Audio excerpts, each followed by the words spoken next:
আসসালামু আলাইকুম সবাইকে। আজকে নতুন একটা ট্রাভেলিং ব্লগ নিয়ে আপনাদের কাছে আসলাম।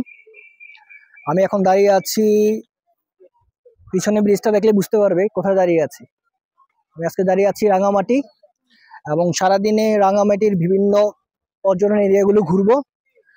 আজকে ভিডিওটা অনেক লং হতে যাচ্ছে, তো আশা করি শেষ পর্যন্ত সবাই দেখবেন, সাথে থাকুন। এটা রাঙামাটির অন্যতম প্রধান আকর্ষণ হলো এই হ্যাঙ্গিং ব্রিজ। রাঙামাটি যারা আসে সবাই মোটামুটি এটা দেখার জন্যই আসে। এটার দৈর্ঘ্য প্রায় 335 মিটার।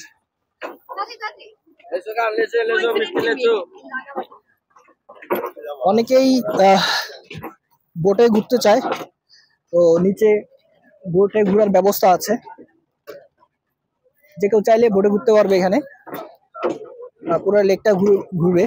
এটা বিভিন্ন ভাবে ঘোরা যায়, ঘন্টা বেসিস বা রিজার্ভ, এভাবে ঘোরা যায়। হ্যাঙ্গিং ব্রিজের মূল বৈশিষ্ট্য হলো যে এটা মাঝখানে গেলে ধুলবে, যদি আসলে খুব কম বোঝা যাচ্ছে। বাতাসের পরিমাণ যদি বেশি থাকতো তাহলে এটা আরো অনেক বেশি হ্যাঙ্গিং হতো। একটু দাঁড়াই, এখানে ঠিক মাঝখান বরাবর দাঁড়িয়ে আছি হ্যাঙ্গিং ব্রিজের।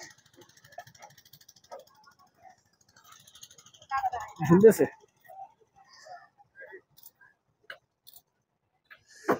এখান থেকে সুন্দর করে আরো দেখা যায়, অনেক দূরে পাহাড় এবং বিভিন্ন লেকের অবস্থা দেখা যায়। আমরা একটু সামনে যাই। হ্যাঙ্গিং ব্রিজের শুক্রবার হওয়ার কারণে বিভিন্ন পর্যটক এরিয়ার পর্যটক মানুষের ভিড়টা বেড়ে গেছে। সবাই আসে ছবি তোলায় ব্যস্ত।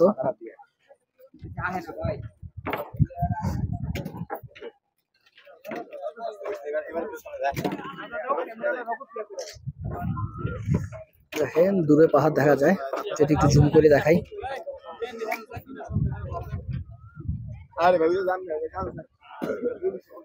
একটু মেঘ থাকার কারণে পাহাড়গুলো ভালো করে দেখা যাচ্ছে না। Thank you. ঝুলন্ত ব্রিজে যদি ঝুলতে পারতাম তাহলে ভালো লাগতো।